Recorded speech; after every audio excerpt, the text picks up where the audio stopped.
Washington, AP. Washington is normally a city defined by its divisions, be they political, racial, or economic. But the unlikely World Series run of the Washington Nationals has become something truly unexpected.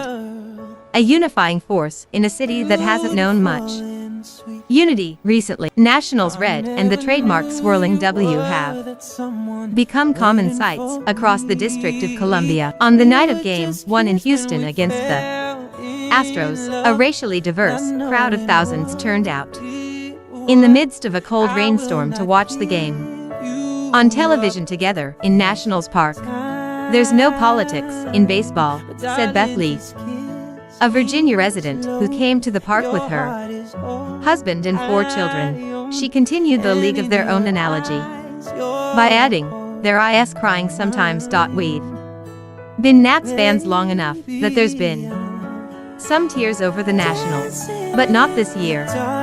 Judith Gilbert, a 25-year DC resident, said, "You can feel it. It's palpable in the community. It doesn't matter what your political persuasion is at the moment. It's helping us deal with the other stuff that's really terribly frightening that's going on politically. This is something that's an antidote to that." As the nation's capital, Washington is split by the passions and anger surrounding Donald Trump's presidency and the impeachment inquiry in the Democratic-led House. As a city of 700,000 people, Washington is overwhelmingly Democratic.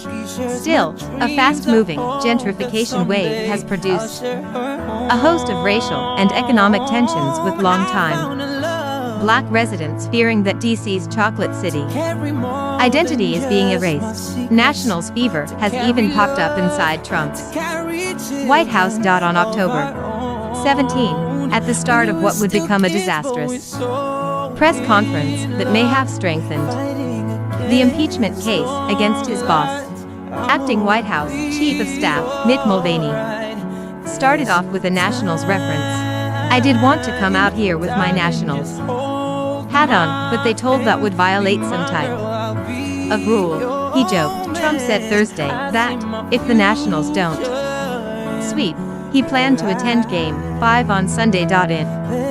So then some of those DC divisions will be publicly on display. The Nationals announced Friday that the first pitch for Game 5 will be thrown by Jose Andres, a local celebrity chef and humanitarian who is a vocal public critic of Trump over immigration and the government response to Hurricane Maria in Puerto Rico. Washington is a city filled with transplants, many of whom bring their hometown sports loyalties with them. There also isn't much of a local history of baseball success.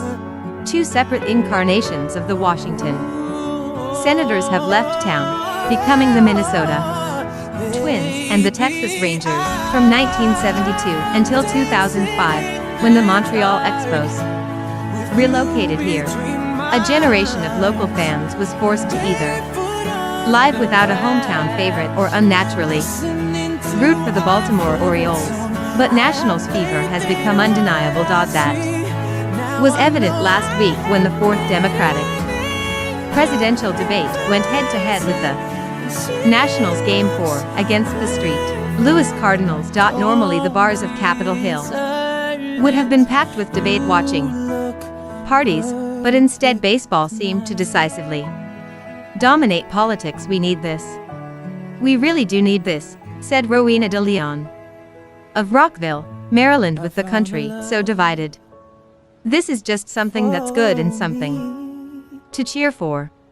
Part of the charm of this year's team is their underdog story." After the Nationals lost their best player, Bryce Harper, to free agency, very little was expected of this year's squad. Even squeaking into the playoffs as a wild card was considered a pleasant surprise. From there, the team has somehow morphed into a juggernaut. After winning the first 2 games in Houston, the Nationals return home Friday for Game 3 with an 8-game playoff winning streak and in the unlikely role of World Series favorite. A Nationals victory would also continue the recent championship streak for a city largely accustomed to sports futility. The Capitals won hockey's Stanley Cup in 2018. After years of near misses, and the Washington Mystics won their first WNBA title in September. I'm getting the same vibe as 2018 when the Capitals won the Stanley Cup and everybody just embraced. Everybody said Ted Peters, a Nats superfan who comes to games dressed like a cruise ship captain and goes by the name Captain Obvious. It's a feeling of oneness. It's us against the world. It's a fantastic feeling, and you can feel it throughout. The Wizards and the Redskins remain mired in long-term mediocrity, but Washingtonians will absolutely take what they can get.